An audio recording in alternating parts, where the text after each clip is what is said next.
Hello, Amy Gastelum here. If you want to stay in the loop on all things making contact, take a minute and follow us on Instagram and Twitter. Or you could visit our website at radioproject.org to sign up for our weekly newsletter. Okay, here's the show. Making contact. Making contact.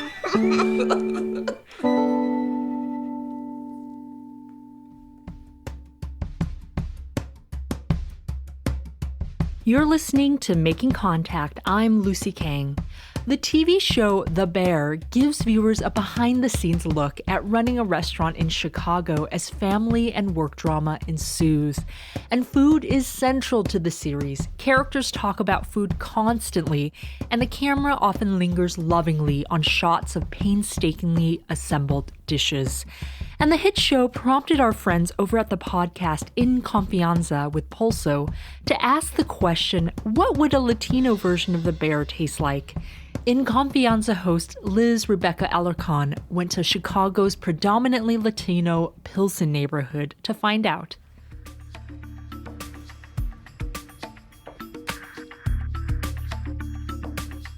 I'm taking myself over to one of Chicago's famous Latino neighborhoods to eat.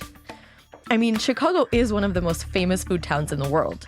Even one of the most popular TV shows, The Bear, is centered around eating and running a restaurant in the Windy City. But what about the stories of some of our Latino entrepreneurs? What's happening in the surrounding neighborhoods, and what stories do they tell of food, community, and identity? Today, we head to Pilsen to dine at two establishments. One, a mainstay in the neighborhood for 3 decades. The second, a newer restaurant that has embraced the complexities of being Mexican, American, and Chicagoan. I'm Liz Rebecca, and today we eat our way through Pilsen in our own version of El Oso. For the last 30 years, Eleazar Delgado has woken up every day and opened the doors to his first and only business, Cafe Jumping Bean. While it's now an established part of the historically Mexican neighborhood of Pilsen, it was a bit of an outlier when it opened in 1994. Delgado felt like he was answering a need, specifically the need for coffee in a neighborhood filled with taquerias, panaderias, and restaurant chains. Even though Delgado felt there was a gap in the neighborhood that he could fill, his concept wasn't a sure bet. It took some struggle and his own way of convincing the community that Jumping Bean would be a special addition to the neighborhood. Tell us a bit more about where you grew up. I grew up in the Little Village neighborhood here in Chicago until probably I was 13 years old, and then we moved to the farther south side of Chicago. My mom was a very diverse cook. Everything from enchiladas and fried chicken. With some Mexican flair, I bet. No, my dad's uncles married these two sisters from Tennessee. And when my dad got married, my mom learned to cook from these two ladies. We grew up with a traditional Thanksgiving dinner. I mean traditional, nothing Mexican about it.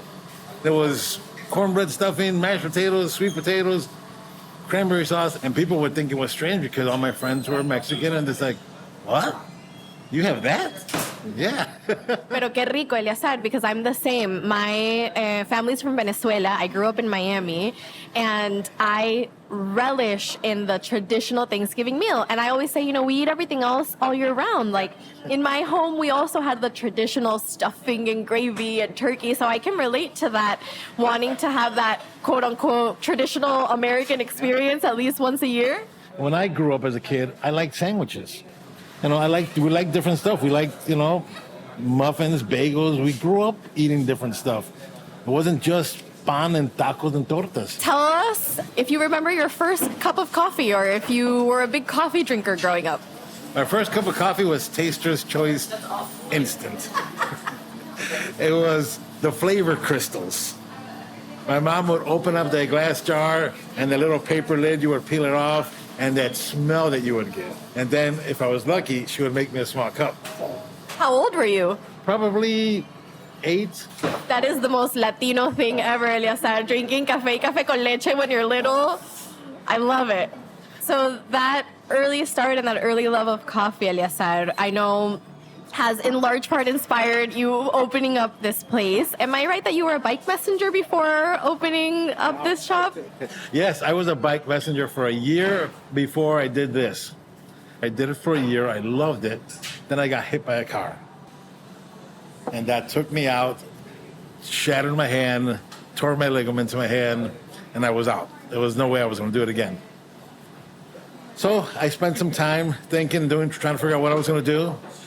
And it was probably a year after that I was tired, and I said, you know what, I need to do something. My brother used to hang out with a group of artists, and I would go there and hang out with them, but I noticed that they needed a place to hang out. It was always a restaurant. Restaurants are never cool with you just ordering a cup of coffee. I'm sorry, but they're not. I'm gonna sit here with a cup of coffee in my book and hang out for a couple hours. No, it's never been that way. So I told my brother one day, you know what, a coffee shop would be really cool. And he's like, yeah, you know what, that'll be really a good idea. And I've also read that you were inspired by coffee shops in Monterrey, Mexico. Yes. Can you paint us a picture of one of those cafes, if you remember? I'd love for you to share a story of that inspiration and then how that led you to open up this spot here in Pilsen, Chicago. We used to visit Monterrey all the time when we were kids. And I went back when I was 17 years old. And I started hanging out with my cousins. And then they took me to coffee shops. All of the cafes always featured artwork. They would serve coffee, people would read a book, play chess. They were doing different things. And it's like, wow, this is a cool idea. I would go back every year, and it was always the same thing. Let's go to try a different one. Oh, let's go to this one. Let's go to this one. It was something when I went to Monterrey and I saw this happening. I finally got to a point where I realized when I was home, we don't have that on the south side of Chicago. There's nothing like that here. For us, it was all taquerias, panerias, and fast food places. But that idea of a place to hang out didn't exist. So one night I was home, and I get this phone call from my brother telling me I got the perfect location for you. I'm like, what are you talking about? The coffee shop idea. I came over, I saw the spot. There's a group of guys here hanging out playing chess and other guys in the corner reading. They're just hanging out. They laid their own artwork everywhere. I'm like, oh my God, this is beautiful. This is it. This has got to be it. Talked to the owner. She had so many requests for dollar stores, taquerias. She turned them all down. Mind you, 1994. Pilsen is nothing what it was 30 years ago. Very traditional Mexican neighborhood. There was no Starbucks here. Dunkin' Donuts were minimum. When she heard my idea of a coffee shop, she just blew up. Do it. The place is yours. Here's the keys. Get to work. So now we're in 1994, Eleazar. You painted a bit of a picture of what Pilsen looked like in that moment. Tell us a bit about the Pilsen is not for sale movement that was going on at that time, if I'm not mistaken. Yeah, the Pilsen not for sale movement started a few years after. The neighborhood began to gentrify at a rapid pace. This neighborhood, because of the university, closeness to downtown, became popular after the North Side neighborhood, Wicker Park and Bucktown, were gentrified and became too expensive. And this became a hip bohemian neighborhood. Did you feel instant welcoming from the community when you opened Cafe Jumping Bean? Was there a process of accepting this new concept? We opened on a cold night, January 3rd, 6 p.m. It was freezing. We opened up a full house. It was beautiful. It stood that way for about a week. And then we started twiddling our thumbs. We would watch people go by all day. And people would come in, ¿qué sirven? What are you serving? Coffee, pastries, bagels. Okay, and close the door and leave. You know? There were no molletes at that time. No molletes at that time. So people would tell me, hey, where's your conchas? Where's your tacos? Where's your tortas? No, I don't serve that. We have sandwiches. Sandwiches? ¿Qué es eso? What's that? I'm like, well, this is what it is. I would give them a quick breakdown, and they would, okay, bye. And it stood that way for quite a while, but what people forgot is that I'm from the area. I am Latino. I own my own business. I'm hiring from the neighborhood. I give back to the neighborhood. That's a big thing, being part of your community, but also giving back. Our summer peaked a little bit. People started getting more intrigued. We started getting a lot of younger people, a lot of the college kids. They started doing poetry readings here. We're attracting a crowd. We were getting a full house. So it was a process of being here and sticking it out. I slowly watched the neighborhood change, but we changed with it, and we also were providing a service here. The artists in this neighborhood needed a place to exhibit their work. We rotated our artwork every 4 weeks, and from local artists in Pilsen. They would keep all their money. We would collect zero commission. We're providing a place for people to hang out. We were providing a place where kids would come after school and do their homework and meet their parents. We were providing a safe space. We were providing a lot more than just coffee. What do you think got you over the hump? Word of mouth, confianza in your product and in your space, acostumbrarse to see you all not leaving, like maybe some of the other places? What do you think it was that caused that? What gave me the will to keep going was, like you said, the confianza in the people, because I had regulars. They were so regulars that they all had tabs. So at the end of the month, they'd be like, "Hey guys, it's time to pay," and that helped me. It was like, okay, this is helping pay that rent at the end of the month. You know, the families on the weekends would come. They would come with the kids. They would want to come to this place. You know, and it's like, yeah, family of four can come and eat here and not break the bank. I don't need to charge $9 for a latte. I want you to be able to come every day and buy your latte here. So you know what? We're gonna make sure it's a reasonable price. You know, my accountant thinks I'm nuts. I wasn't gonna be rich off this place, but I was. Like I tell my family, I was happy. You were part of a true community, and that's what so many of us seek. I'm curious over, wow, the 30 years of your journey with Cafe Jumping Bean, what are some of these special moments that you witnessed or were a part of that stay with you en tu corazón? I had this one kid years ago. He came in here. He was a 6th grader and came in and he just looked at the menu. He said, "I want to try everything on your menu."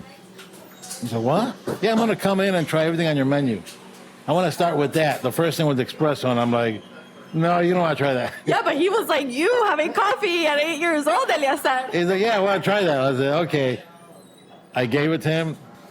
He didn't like it. I said, "Here, put a little milk and sugar in it." He liked it. The next day, cappuccino. The other time, he came back, lattes. He went through this. I saw this kid graduate 8th grade. I saw him go through high school. I saw him go through college. Then he came back. I saw him with his girlfriend. Years later, they disappeared, and they came back. They were married, and they had kids. And I'm like, wow, this is something. I had employees that started when they were 15 years old, and I'd see them graduate high school, graduate college, have their own families, have their own business. It's something to see all that. I've seen people come here and take photos from their wedding because, oh, this is where we met, this is where our first date was, and all this stuff happening. I'm here. I'm part of this community. It's here. It's just so amazing to hear these stories.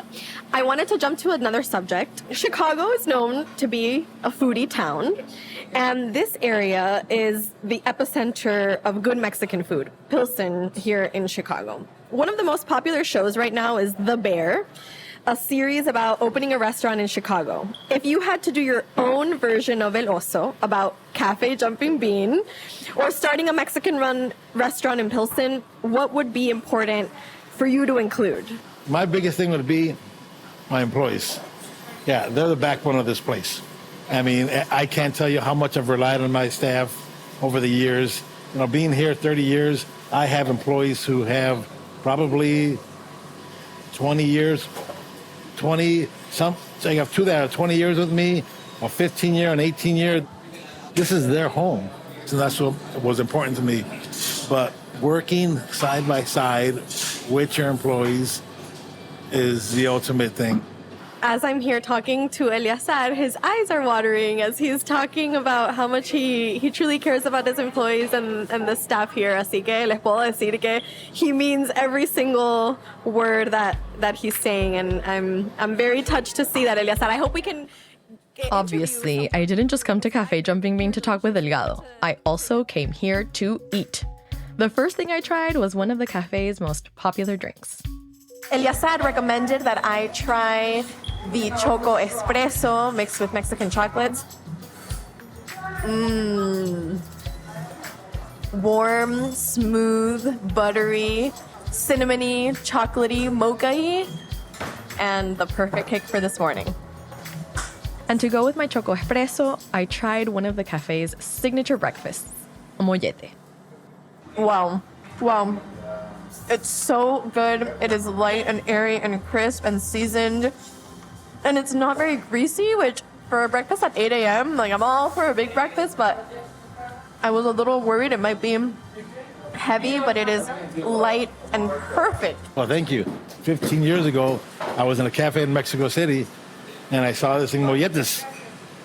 In Mexico, it's a bolillo, black beans, cheese, a side of pico de gallo. I tried it. I was like, oh, my Lord, this is so good. And it serves so many people. So I brought the idea over, and it was a huge success. We started adding aguacate to it. People have made it their own. They do diced ham. Then we brought on the vegan chorizo. Oh my gosh, the food is 10 out of 10, Eleazar. 10 out of 10.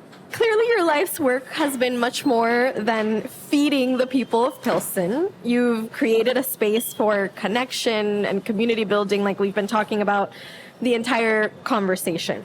How have the business and the people you serve changed you?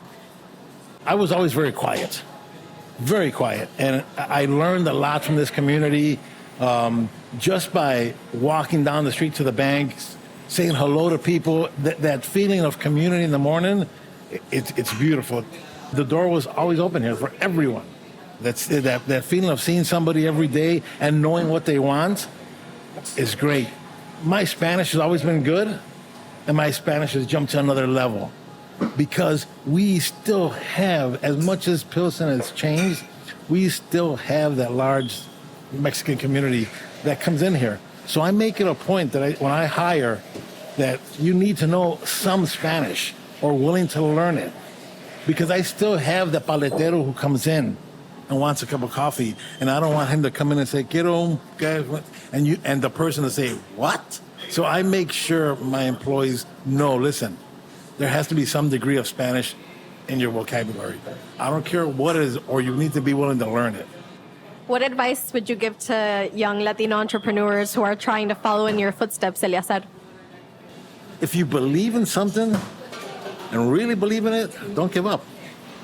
It took me 5-6 years, and people told me, call it quits. You know what? You're not making any money. You need to, move on. So it's exciting that, you know what? If you believe in something, do it.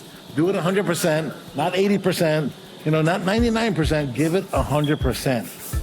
Be there. Know your business. Don't just sit down and move your finger and tell people where to go. Be part of it. Work side by side with them people. You're not going to do it every day, but you need to make sure they know that you're invested in your business as much as they are. When we come back from the break, we're going to meet two of those young Latino entrepreneurs who are giving it 100% just a few blocks from where Cafe Jumping Bean is. I'm just jumping in to remind you that you're listening to Making Contact. If you like today's show and want more information, or if you'd like to leave us a comment, visit us at our new website, focmedia.org. There you can access today's show and all of our prior episodes. And now, back to the show. If you walk 8 minutes east from Cafe Jumping Bean, you'll come across a restaurant that's not as old as Delgado's beloved cafe, but like Jumping Bean, it's a restaurant that aims to find a balance between the neighborhood's Mexican identity along with American staples. And it's all there in the restaurant's name, Pochos. We'll get more into the significance of that word shortly. In the meantime, know that it's the brainchild of Miguel Hernandez and Irene Acosta. But first, I was hungry. Okay, Pulso fam, I'm now here at Pochos, back in Pilsen, and I am about to have a delicious lunch. When I called to ask Miguel, the owner of the restaurant, what I should order, he told me I should get shakshuka, which actually happens to be one of my favorite meals ever. Oh my gosh, my mouth is watering. I literally can't tell you all how excited I am about this bite I'm about to have. Okay, here I go. Such rich flavors. The chicken was an excellent addition. It doesn't usually come with chicken, this dish, but wow, it's so good.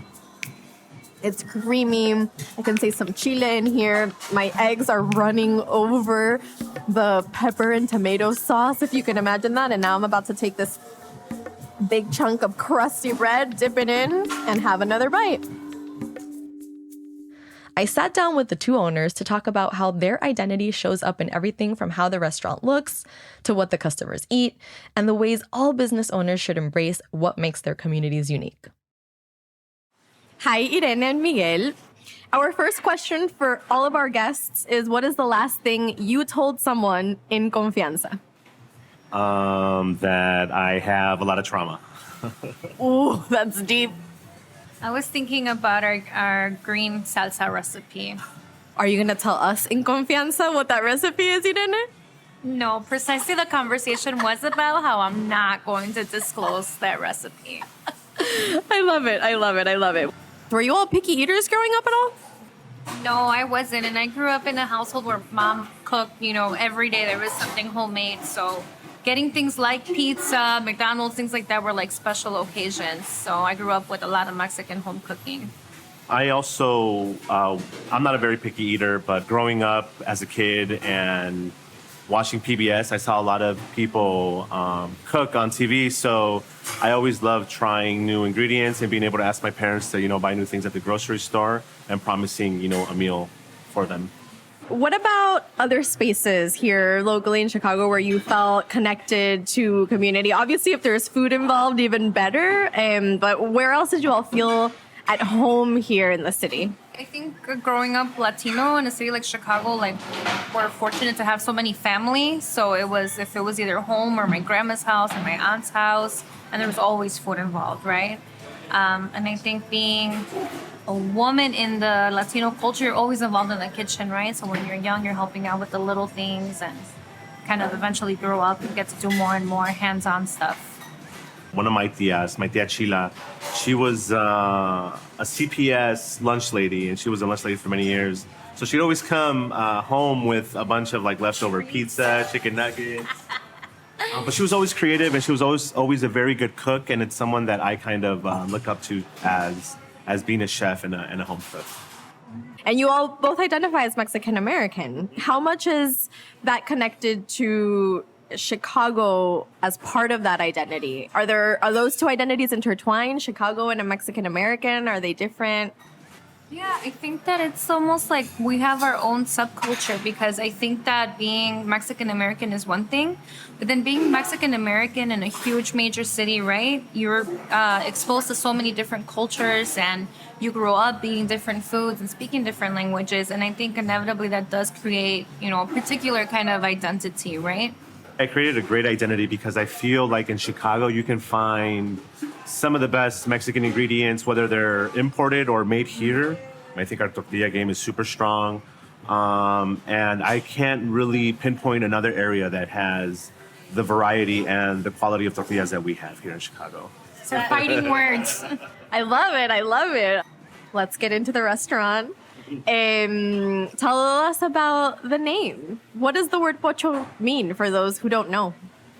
It used to be a derogatory term to say you're maybe someone that left Mexico and really Americanized, or you're the sons and daughters of someone from Mexico that doesn't really understand Mexican culture, right? But I think more and more there's us that identify like pochos and don't see it as a bad thing. We just see it as something that's different, right? We grew up on this side of the border. We have love for our roots and where our parents came from, but we certainly identify as American as well. When you grow up Mexican American here and you travel to Mexico, you're not Mexican enough, right? You can't pronounce the words properly, so you get made fun of.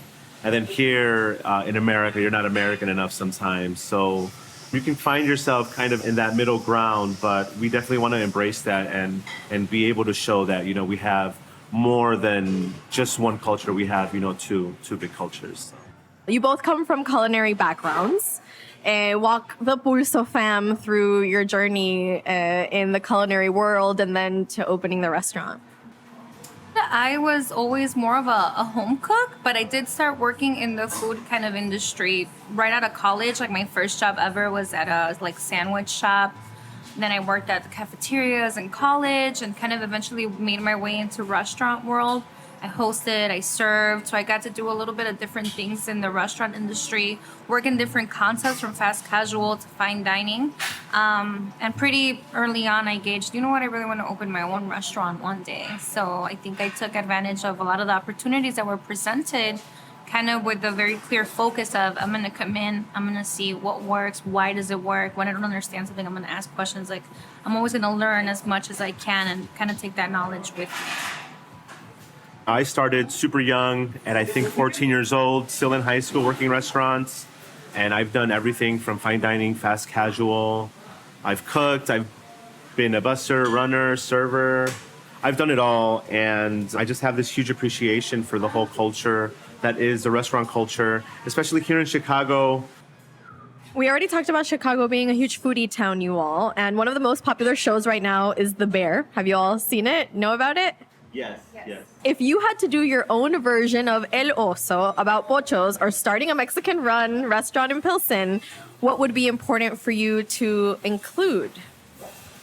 All the sacrifice and hours and blood, sweat, and tears it takes to open up a restaurant, especially through a pandemic, to really just strive and, stay open without any assistance from the government. I would make sure we cover how much fun it is. I swear, like, the funniest people work in restaurants. It's not like we interview with that in mind, but it just always works out for us. And all the jokes behind the scenes that take place that make it worth, all the hard work, I would for sure show that. I love that. Okay, so obviously this is a podcast, you all, so we want to paint a picture of taste, sounds, and smells for our audience. And I really want our audience to be able to imagine the place that we're sitting in right now. Can you walk us through, maybe even as literally as you can, the decor of the place, what it here has cultural significance, details that you want the audience to know? Yeah, I think one of the big pieces that I really enjoy and really kind of think Pocho is the mural when you first walk in. It's a mural that has a lot of different forms of cacti that you find in Mexico. But then right underneath that is this calligraphy from this amazing graffiti artist from Chicago named Tubbs. I wanted to ask you all the deeper meaning of Pochos. Obviously, you're here to serve delicious brunch food, but you're more than that. Any restaurant is more than that. It's a community space. It's a gathering space. You've changed the community for sure by being here and everything you've contributed. But now I'm curious about how has the community changed you all?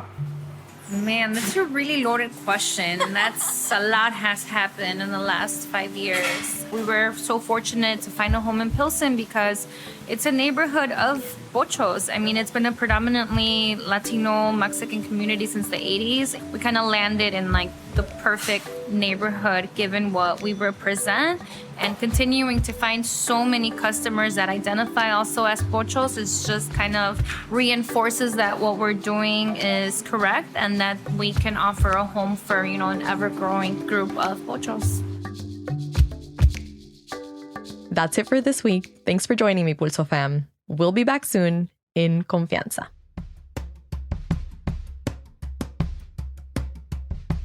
That was the voice of Liz Rebecca Alarcón in a story from the podcast In Confianza with Pulso. To find out more, including where you can hear the full story, head over to our website at focmedia.org. And that does it for today's show. I'm Lucy Kang. Thanks for tuning in to Making Contact.